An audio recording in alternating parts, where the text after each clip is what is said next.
Welcome to wisetake.com. This is CK013 bringing you another NBA DFS podcast. It's January 4th, 2017, Wednesday. It's about 10:10 on the East Coast. 10:10 wins. If you're from the New York, New Jersey area, you know what that means. And if not, you may not. Or maybe it means something else where you're from. Today, I'm assuming much of the DFS world, am having an Andrew Wiggins hangover. And I say that I assume I'm not alone because he was 33% owned in FanDuel's large CPPs last night and almost 50% owned in cash games. So I know I'm not alone. It's okay. You don't have to tell me, but it's okay. It wasn't until literally 7:01 that I realized I have way too much Andrew Wiggins. And the thing is, I liked Barnes. I had a lot of Barnes, but for some reason I played him with Wiggins a lot. And that was clearly a mistake. Perfect example last night of when you have to make that pivot. I didn't think Barnes would go that low owned. I thought he would be just as chalky because of his price, but I was wrong. There were a lot of good small forwards going. How about Kawhi Leonard? Big game. Was sick. Lowry, completely dudding. Yeah. DeRozan did okay. Obviously, he didn't do anything great. Nothing better than any other shooting guards. The Raptors got blown out. But Kawhi, good game, Kawhi. Aldridge had a good game. Yeah. So the only way to get rid of an Andrew Wiggins hangover is to attack the next slate. Hopefully win some money and forget that last night ever happened. You know, an interesting thing before I talk about today's slate.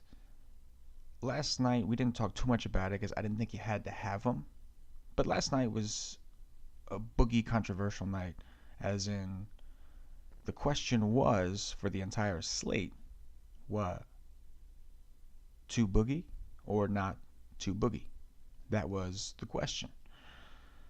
I heard an interesting take in the morning that I happened to agree with, and it was that last night's center was so good that you didn't need Boogie.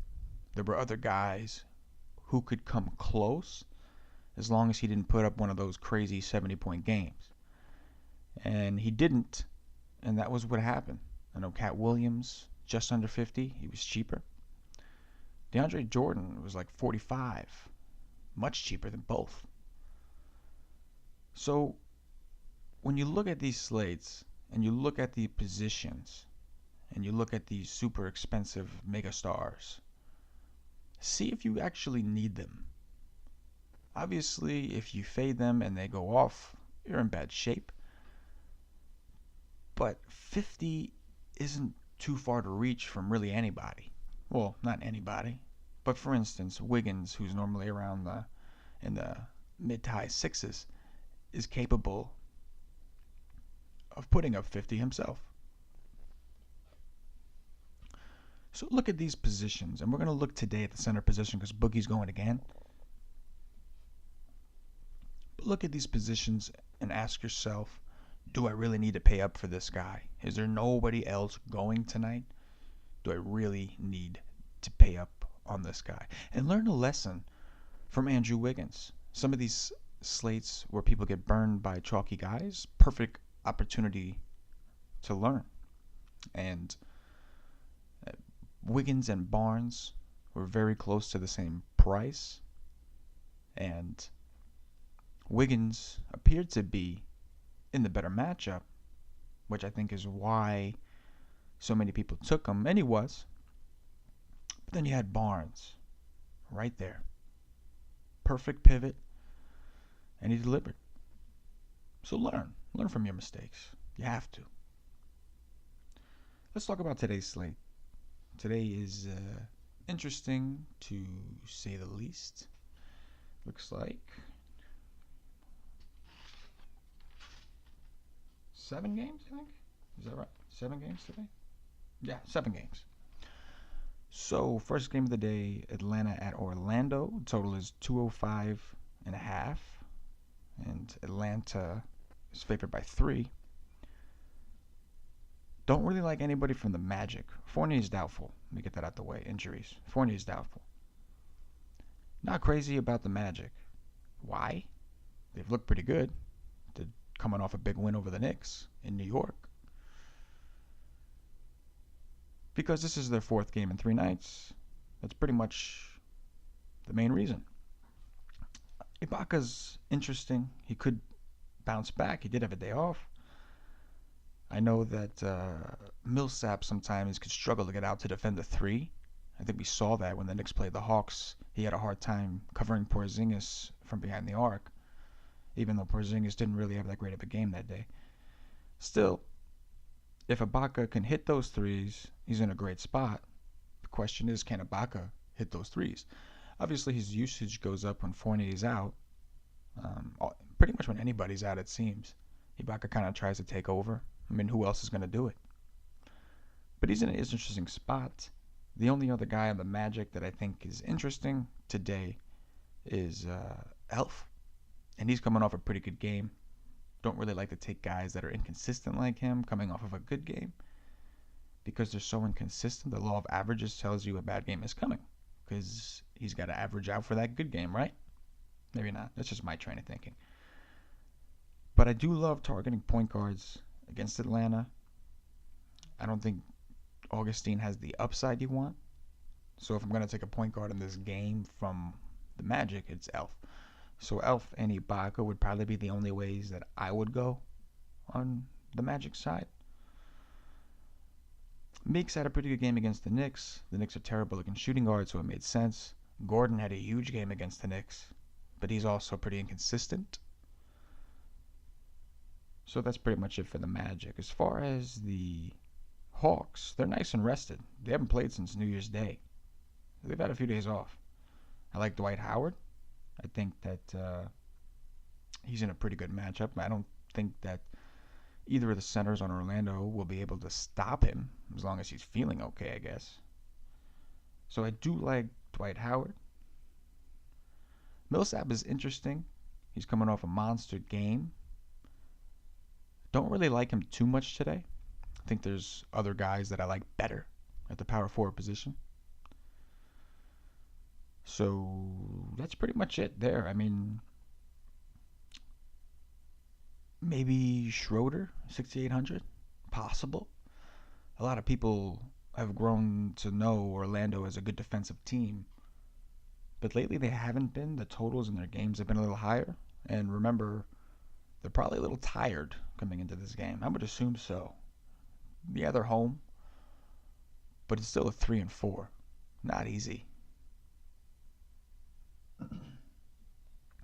Moving on to Oklahoma City at Charlotte. Total is 209. Charlotte is favored by 2.5 at home.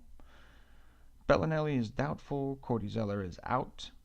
And I think those are the only significant injuries. Oladipo is expected to play. He had a big game.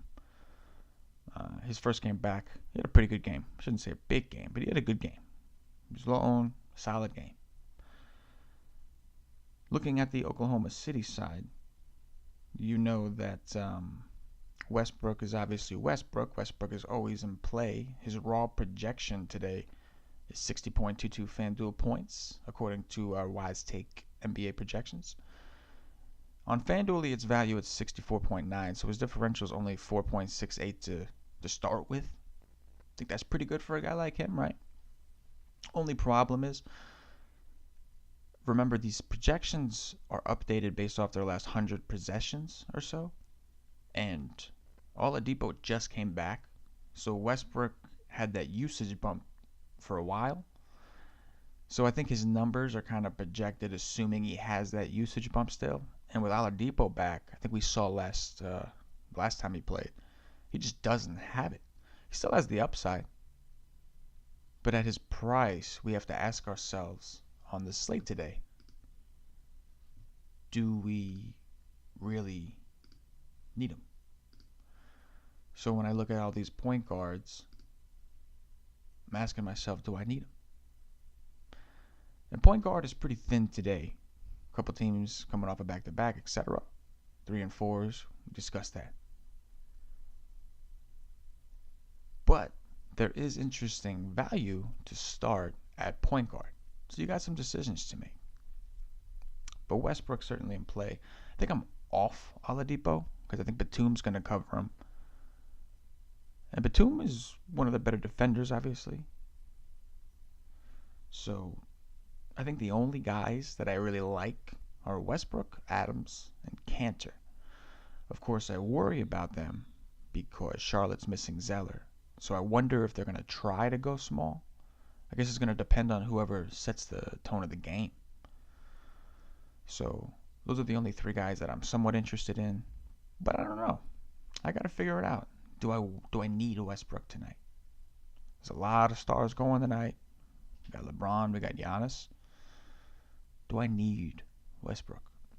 Boogie's going tonight. So on the Charlotte side, I think Michael Kidd-Gilchrist is obviously in a good spot for a cheap price if Bellinelli doesn't play, which I believe he's doubtful. The guy I really like, it's not actually Kemba. Let me start that off. I know a lot of people are probably thinking, oh yeah, Kemba at home. Yes, Kemba's at home in a great matchup. Westbrook's not known for his defense. However, I don't like taking guys when they come off of monster games. And Kemba did some dirty things to Michael Carter-Williams. Put up 56.2 FanDuel points in Chicago. I'm pretty sure the game was on TV too. So I'm off of Kemba at 8,400. If Kyrie plays, I'd rather play Kyrie to 86. I might even like Curry more at 82. So to me, Kemba's out. Who I really love in this game is Batum.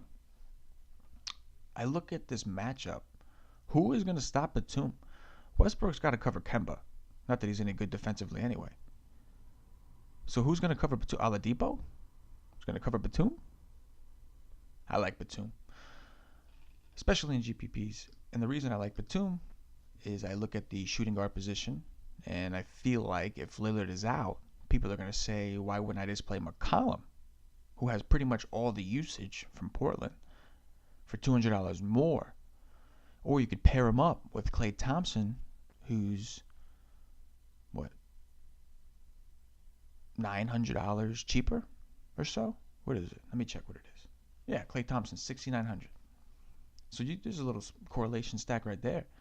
And I think people may gravitate toward that because every time lately there's a game that's supposed to be a blowout, it stayed close enough for these guys to get their points. So I think people like Portland. They think of Portland like a bad Golden State, kind of like the Suns or fast-paced teams. People like fast-paced games. So I think Batum will go overlooked. There's obviously another shooting guard that we're going to have to talk about, and we're going to get to that in the next game. But anyway, I'm fading Oladipo. Thinking about Westbrook, you can't ever completely fade Westbrook. I mean, the guy's got ridiculous upside. Moving on, Milwaukee at New York. Total is 213. New York is favored by 1, although in some places I think it's still a pick. Love this game. Yeah. Obviously, the total's high. Milwaukee's a young, fast-paced team. But we do have some injury news. Significant injury news that we're waiting on to decide how we're going to attack this game. So, I think Dellavedova is doubtful. So, Brogdon's playing. We'll talk about him. And the biggest injury factor in this game is Kristaps Porzingis, who is listed as doubtful, but I did see an interview yesterday on Twitter from the New York Knicks Twitter of Porzingis saying he's going to try to play. He wants to play. Hornacek and Porzingis both said that the Achilles, though he feels some discomfort, the reason he missed the games was just to be cautious because we're still somewhat early in the year. That's what they say. So we'll see what happens. We'll talk about both scenarios. But first, let's talk about Milwaukee. The Greek Freak. Wow. I look at this matchup for the Greek Freak. Who is supposed to stop him on New York? New York's a terrible defensive team to begin with. I'm going down the list. Who's going to cover him? Is it Melo? Melo can't contain him. Melo can't contain Giannis. Courtney Lee? I'm just kidding. If they do that, they can't do that. Melo's got to be. Yeah, Melo will be covering Giannis. He's a horrible defender. You saw what Aaron Gordon did to him in the last game. But it's hard to picture a world where Giannis doesn't dominate in this spot. At 10-5, I think his price is reasonable, to say the least. On raw projection, doesn't look like the best spot. He's projected for 50.43 FanDuel points. He hits value at 57.75. It's about a 7.32 differential. Doesn't look so appealing. But when you consider New York as a horrible defensive team, I think the only position you don't really want to target against them is point guard, because for some reason, whether it's their system or it's Rose, it's not been good to target point guards against them. So to answer that question, I don't like Brogdon tonight. I really don't. Maybe in cash because they have no choice but to play him. But I don't like him in GPPs at all. And I think he'll be somewhat popular because of his price. Him and maybe Michael Carter-Williams. I don't know. I guess we'll get to that game when we get to it. But who's going to stop Giannis? I mean, I don't see it. The Knicks are a good matchup at every other position. Now, I know Giannis is listed as a shooting guard. He may play 2 or 3. Either way, they'll stick Melo on him. On the flip side, I would imagine Giannis to cover Melo, unless they put Snell on him. Which is possible. I think Snell is, he's there. He's not there for scoring. So, it should give you an indication of why he's there. The other guy on Milwaukee that I'm interested, the only other guy, and in this game there's really only going to be 2 producers, Jabari. I think that's obvious. Jabari's been coming into his own. He's been playing a lot better. Projections have him at about 34.12, hits value at 39.6, differential of 5.48. The interesting thing here is whether or not Porzingis plays, but I haven't figured out why. Even with Porzingis playing, the Knicks are bad at defending power forwards. Porzingis, he gets a lot of blocks, but I don't know, he's just getting beat. If he doesn't block you, you probably have an easy shot. Or maybe he fouls you. But if he doesn't play, you got to look at that matchup and decide, is it better or is it worse? So let's pull up the New York Knicks depth chart. If Porzingis doesn't play the power forward, you would have to think, unless they want to go small, which I don't know if they can do here when Monroe's on the court at least, or even Henson. I got Kyle O'Quinn. Do you see Kyle O'Quinn? Or even Maurice Nador, who barely plays? Do you see either of them being able to cover Jabari? Kuzminskis, Lance Thomas, Mason Plumlee, Willie Hernan Gomez? Any of them? So I think their best bet at this, at stopping Jabari, would be Porzingis. But even with Porzingis playing, I don't think he would do too great himself. And what I'm trying to do now is I'm trying to look up O'Quinn's defensive rating. It's 105. It's not bad. So maybe you like Jabari more if Porzingis does play. Interesting. Do your research. Figure that one out. Get back to me. Yeah, somebody get back to me. Look that up and get back to me. On the New York Knicks side, if Porzingis is out, Carmelo gets another usage bump, which is interesting. Kind of like Melo, unless Porzingis plays. If Porzingis plays, I like Porzingis. I'm not too concerned about his Achilles because they said it was precautionary. Porzingis said himself that he's ready to go. He hasn't practiced yet, and I think that's why he's doubtful. But if Porzingis plays, you're talking about Jabari Parker covering him, probably. And even if not him, Henson or Monroe. So I like Porzingis. I like Porzingis a lot. I think Porzingis is the same matchup nightmare for Milwaukee as Giannis is to the Knicks. So if I could really choose whoever I want, maybe I think I either go Porzingis and Jabari or Porzingis and Giannis. That's probably obvious, right? Obviously Porzingis is out. You could take those same two Milwaukee guys with Melo. But an interesting guy that I kind of like here is Derrick Rose. He might not be so popular. And that's kind of why I like him for GPPs. He's been playing pretty good. Let me try to pull up his logs here. Derrick Rose, 6,600 on FanDuel. He's coming off a rough game against Orlando, 24.6 FanDuel points, but he only played 28 minutes. The Knicks were also pretty tired. You got to remember, against Orlando, that was their 3-4. So that was their third game in 4 nights after playing 2 straight road games against 2 fast-paced teams. They played New Orleans, they played Houston, had a day off, went home, and then hosted Orlando. Against Houston, Rose had a monster game, 41.5. That was without Porzingis and without Melo.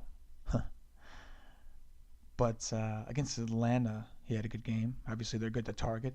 I don't know. I just think there's nothing appealing about Rose on the outside.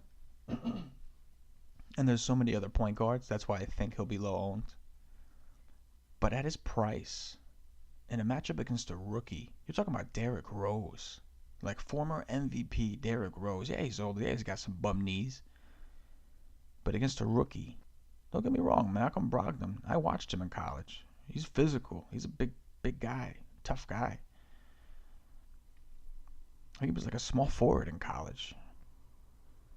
So, I think it's been a while. My memory's horrible. I did watch him a lot, though. He was good. He is good. But he's a rookie. And I think Derrick Rose can take him to school. So I kind of like Rose. I guess the other thing is if Porzingis actually plays, that's better for Rose. Rose and Porzingis work well together with Noah. Noah is also, while I'm talking about Noah, let's take a look at what Noah's been doing. He's been cheap forever, rightfully so, because he's had a rough year. Even staying healthy has been a problem. But he put up back-to-back 30-point FanDuel point games. Against Houston, 39.2. Against Orlando, 30. He's probably my best pick that day. But I like him. He's a rebound machine. Now, keep in mind, these rebounds are going to go down, possibly, when Porzingis comes back. Porzingis is a big rebounder. He's like 7'2". So I think Noah's interesting as a punt option. I wouldn't put him in cash because you just never know how many minutes he's going to get. I'm assuming they're going to need him on the court to cover Monroe and Henson. Thing is, Henson's not really a threat. So you can have like a Kyle O'Quinn out there covering, or maybe even a Willie Hernangomez, I should say, covering him. Not that big a deal. You don't need Noah. I think you need Noah more for Monroe, who's more of a scoring threat. Monroe comes off the bench. So you're a little concerned about his playing time. But if you think he'll get at least 30 minutes, certainly in play.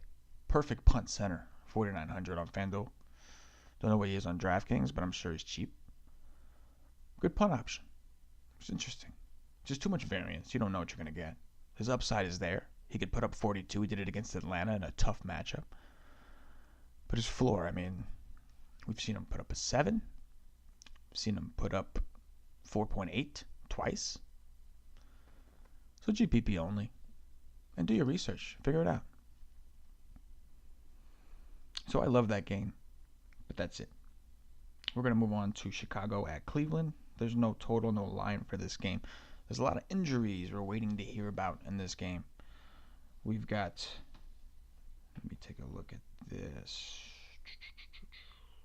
So Dwayne Wade is questionable. I think he'll play. I think he'll play if LeBron plays. Kyrie is questionable with I think it's a hamstring. Yep, hamstring.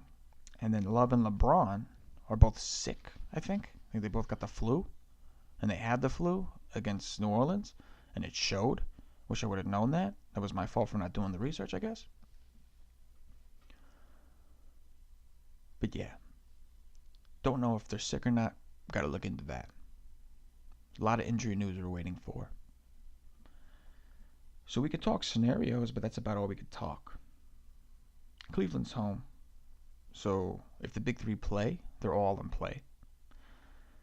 They seem to really like playing at home against good competition. Jimmy Butler's in this game. Dwayne Wade's in this game. I'd call that good competition. So I think Dwayne Wade will play if LeBron plays.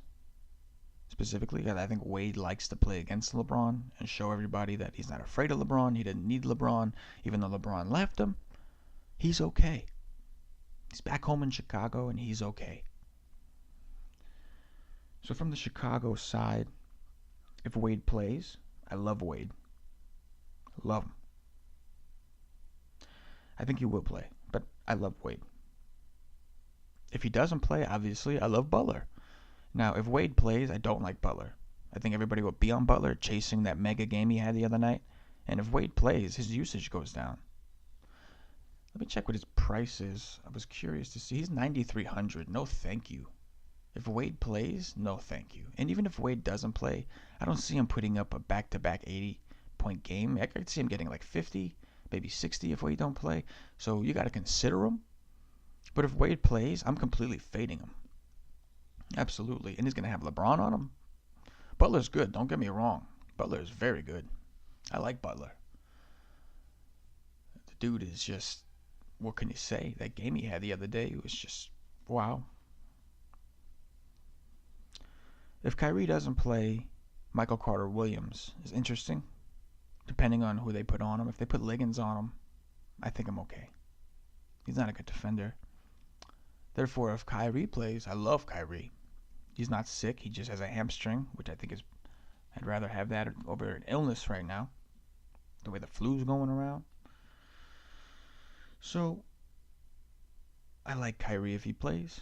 If Kyrie doesn't play, I like Michael Carter-Williams a little more. I like LeBron in this game regardless. Yeah, I know, he's 10,000.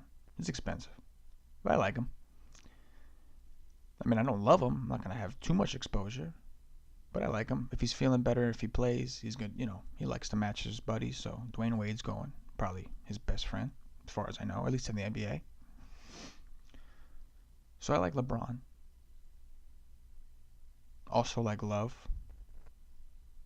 I look at Love, and he's really the guy that's in a premier match. Who's going to stop Love? You got Taj Gibson, Mirotic.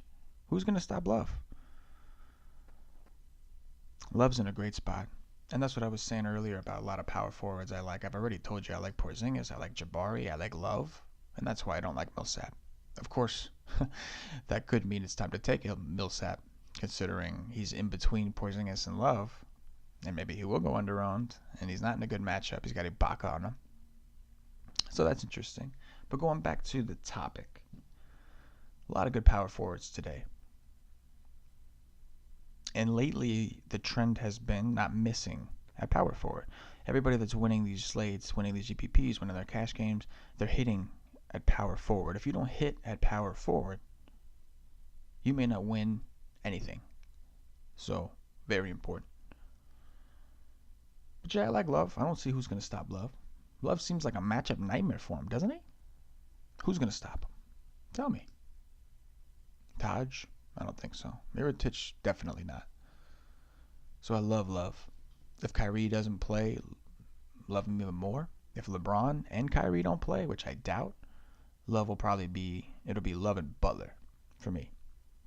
If Wade does play, I'm assuming LeBron will play. Wade and LeBron is obviously fun. If you don't think you could afford LeBron, do Wade and Love. I'm going to have a little bit of both. I'll have some Wade, LeBron, depending on the situation. Like I said, if Wade's out, Butler's a play. But it also is going to depend on if the Cavs are playing. I like Kyrie. What if Kyrie plays and Love doesn't? Love Kyrie. So think about it. Use your head. Find out who's out, who's in. If all three are playing, I think I like Kyrie the best. So I'd probably go Kyrie Love, Kyrie LeBron. I think it's too hard to fit all three. There's too many other good plays. You can't fit all three. Maybe you can if you could find some value. Maybe some value open up, and then you could do it. But I really like Giannis, Jabari, Porzingis. I really like those guys. And they're also kind of expensive. But I love this game. Keep an eye on that. Moving on, we've got Memphis at LA, the Clippers. No total on this game either. Still waiting to see if Paul's going to play. I think he's doubtful. This game seems ugly. Memphis is playing their back end of a back-to-back. We've got to see what Connolly does. See how many minutes he plays. They've been very cautious with him, rightfully so. He's been hurt. They've been cautious with Gasol lately. I think he'll play. But we've seen them limit him or not play him in a back-to-back. So I don't know. If Conley sits, Baldwin's in play, cheap value. If Gasol sits, Zebo's in play. Rivers and Felton are both in play either way. And I think DeAndre Jordan is interesting in this game because he's a rebounding machine. And since Blake's been out, he's been their only rebounding machine. So I think they'll need him. If they want any rebounds, they're going to need him. If Gasol and or Zebo is playing, both big men, both could rebound. Especially if Zebo's playing. I mean, both of them, Gasol and Zebo both. You need defense on him. So I think they'll need DeAndre. Obviously, you got to worry about his scoring, but his rebounds is where it's at. He's a rebound machine. Don't love him, but if I have to pick anybody in this game, he's probably my favorite guy. If Conley don't play, I like Baldwin. If Gasol don't play, I like Zebo. And the Clippers, I mean, you got Crawford, Rivers, Felton, all those guys are in play. If Paul don't play. If Paul plays, he's interesting. But it's a slow-paced game. Both teams are slow-paced. Both teams are pretty good defensively when Paul's playing. And Memphis is on a back end of a back-to-back. You don't know if Paul plays how much he will play. So I don't really like that game. It's ugly. Portland at Golden State, 224 total, highest total of the night. Like any other Golden State game. Golden State favored by 15.5. I think Lillard is doubtful.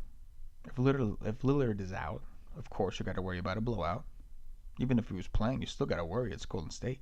But especially if he's out.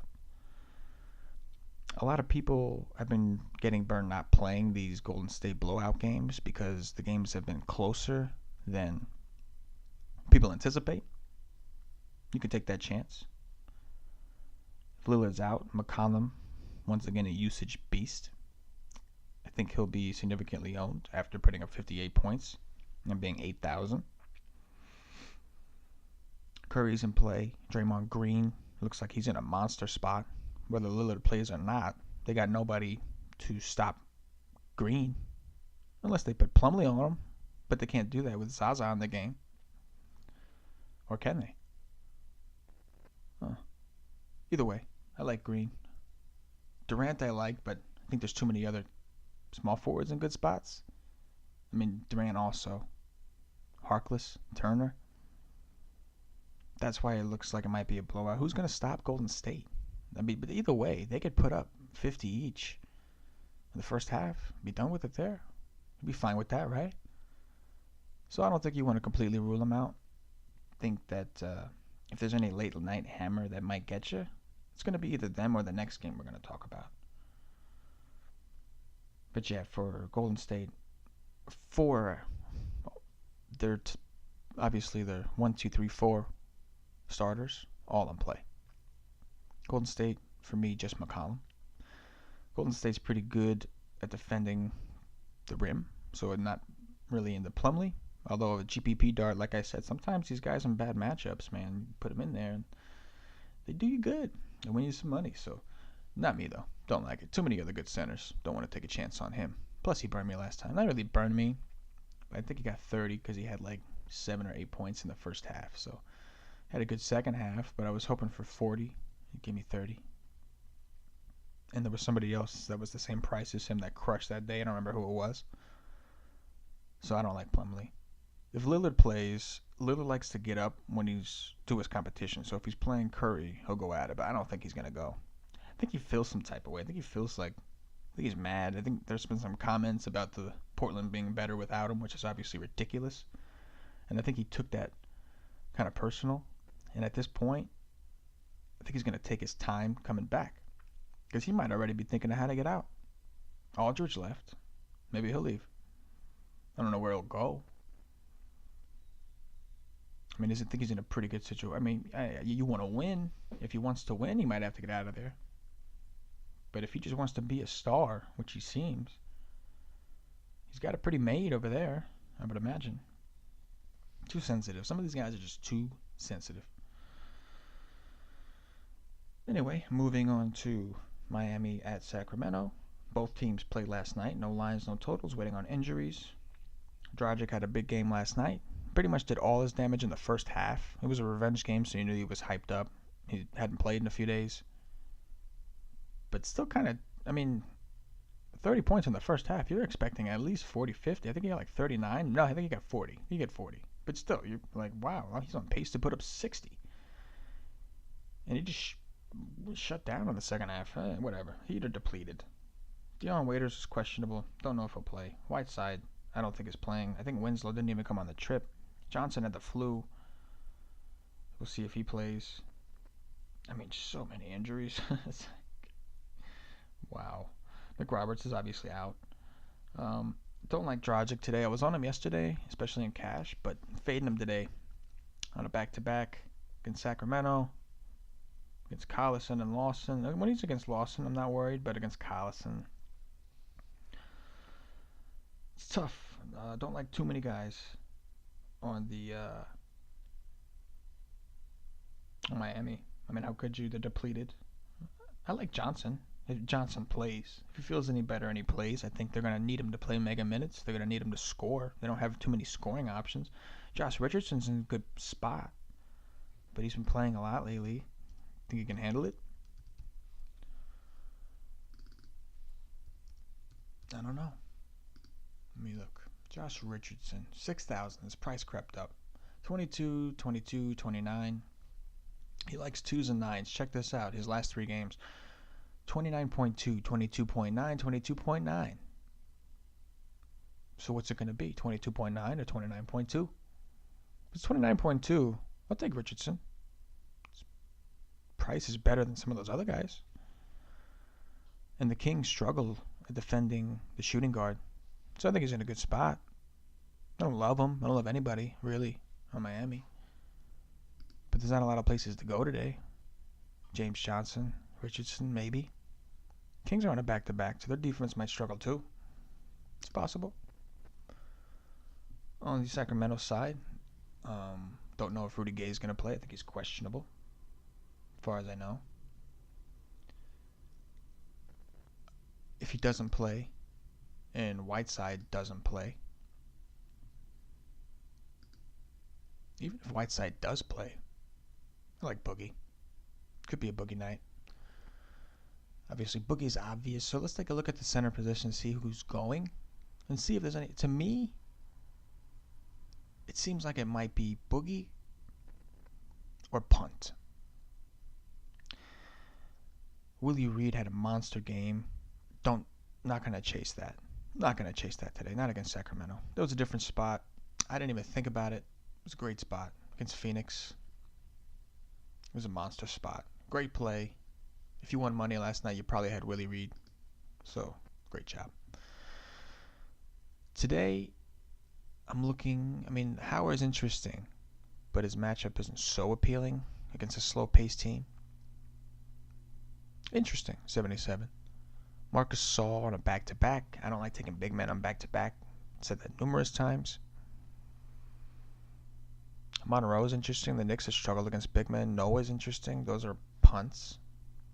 Don't like either of the Magic centers. So it might be a boogie night. Unless you think one of these guys can come close. What do you think? You tell me. Reach out to me on Twitter at CK_013. That's 013. Or better yet, go to wisetake.com, make your free account, and post something on our forums. Post me a question. Post me some results. I ask you questions. I asked you a couple questions today. I think you can answer those questions. I provide you guys with projections, cheat sheets, all that kind of stuff. Podcasts, videos. Answer some of my questions. Post on the forums. Let's see what you got to say. That's pretty much it for this podcast. Good luck today. It's a little different. This podcast is a little longer. I was a little more prepared. I don't know if you could tell. Hopefully you enjoyed it. If you liked it, please subscribe or whatever on iTunes, on Podbean, if that's what you use.